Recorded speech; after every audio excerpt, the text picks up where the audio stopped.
Weh, kalian udah nonton belum film yang dikasih Pak Agustinus yang di grup itu? Film Hiroshima ya?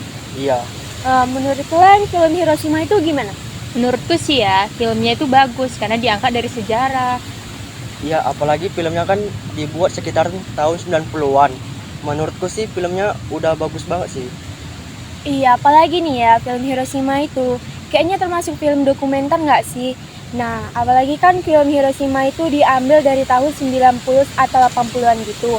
Pastinya dunia perfilman di era segitu belum secanggih di era sekarang.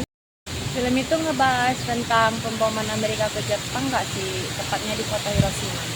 Nah, iya. Di awal film kan udah dibahas tentang Jepang itu pada tanggal 7 Desember 1941 itu menyerang Pearl Harbor di Oahu di Hawaii. Terus ya sebelum mereka bom Jepang rupanya sebenarnya diperuntukkan untuk melawan Nazi Jerman. Terus di Jerman kalah, malah di Pasifik perang melawan Jepang semakin memanas. Nah, iya. Itu kan si Jepang kan menyerang Amerika Serikat kan di pangkalan militer Pearl Harbor di Hawaii. Secara diam-diam makin memanaslah si Amerika Serikat ini terhadap Jepang. Nah, pada tanggal 16 Juli 1945, si Amerika Serikat ini mempunyai kesempatan untuk menguji coba bom atom itu.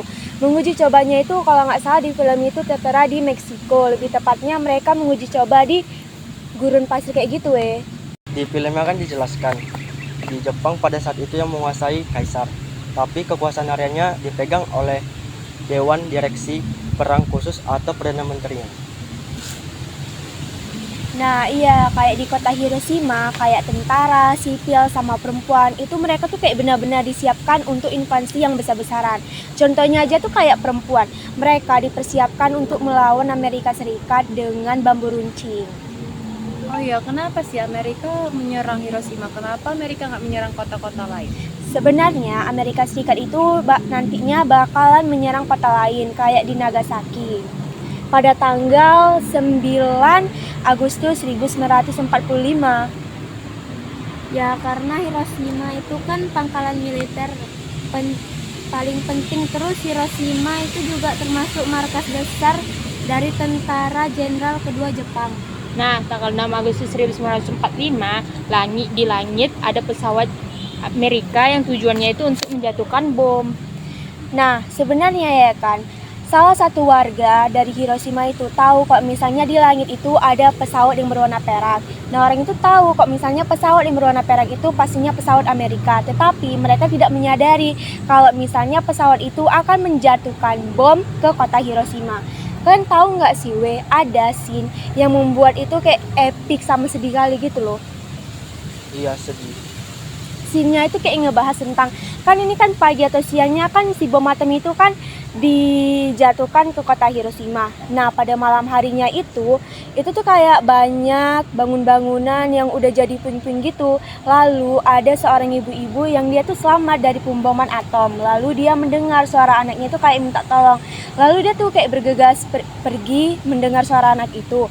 Lalu dia ingin menolong, tetapi dia nggak bisa nolong karena ya api mau mendekati dirinya, jadi dia merelakan anaknya. Jadi dia kayak sedih kali gitu loh, Itu sisi yang paling membuatku sedih.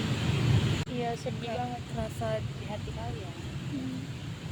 Nah, iya, besoknya diadakan penyelamatan besar-besaran oleh Jepang yang mulai dari mengumpulkan mayat-mayat, lalu orang yang masih hidup diobati. Selain itu, Jepang juga membangun rumah sakit loh, ya meskipun staf medisnya hanya sedikit.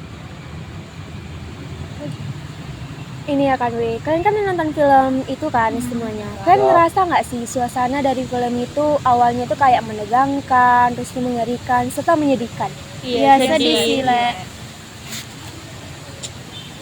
Oh ya. Seru juga ya kalau misalnya kita ngumpul-ngumpul kayak gini bahas tentang sejarah. Iya, seru. Apalagi Seru kita lah. di alun-alun kayak gini, Angin, Dingin lagi. Dingin. Sejuk, Le.